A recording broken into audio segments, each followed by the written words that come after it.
Талаш шаарындагы Кербен Палас мейманканасында аймактык дарыгерлер окутуудан өтүшүүдө. Омикрон штаммынын катталышы менен кооптуу илдетти дарылоо тартиби өзгөрүлгөн. Мындан тышкары буга чейин кооптуу илдетти жуктуруп, кызыл зонада жатып дарыланган бейтаптардын мындан аркы саламаттыгы дарыгерлер тарабынан көзөмөлгө алынат. Коронавируска чалдыккан жарандардын бир гана дем алуу органдары жабыркабай, эске тутуу жөндөмү дагы начарлай тургандыгы аныкталган. Бул вирустун тиешеси көп органдарды өпкөдөн дагы ошонун жанында эле мээге дагы көп запкы берет экен. Анткени көп адамдар 80-85% адамдардын баары тең памятин жоготушту.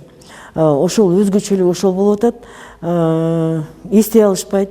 Баарын билип турса да айта алышпайт. Ошо жагынан абдан өзгөрүү болду. Учурда өлкөдө жайылып жаткан омикрон штаммынын өзгөчөлүгү да айтылды. Бул штамм мурдагы дельта штаммдарына караганда бат жайылып, бирок дем алуу органдарын жабыркатпай тургандыгы окумуштуулар тарабынан аныкталган. Мурдага караганда бат болот экен. Адамдар ооруганын да билбей калышат экен. Анткени бир жерде деген 20 киши чогулуп, ошонун арасында бир киши эле ооруса, ошол 20 кишиге баарына жугуп калышы мүмкүн. Бул эмнени көрсөтөт? Бат тарайт экен да, бул өзгөчөлүк ошол бат тарайт экен. Андан кийин тамак ооруйт экен. Тамак ооруп, мурунку грипп сыяктуу болуп өтөт экен дагы, бирок 1-2 күн 3 күндүн ичинде өтүп кетет экен.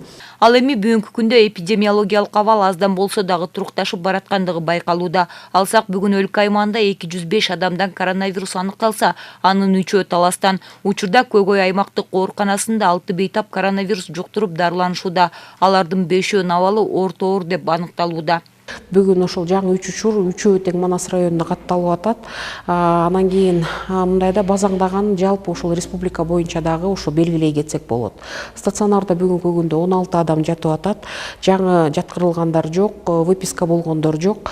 Анан кийин 16 пациенттин ичинен тилекке каршы 2 өтө оор акыбалда, 4-өө оор акыбалда болуп атат. Калгандары орто оор акыбалда.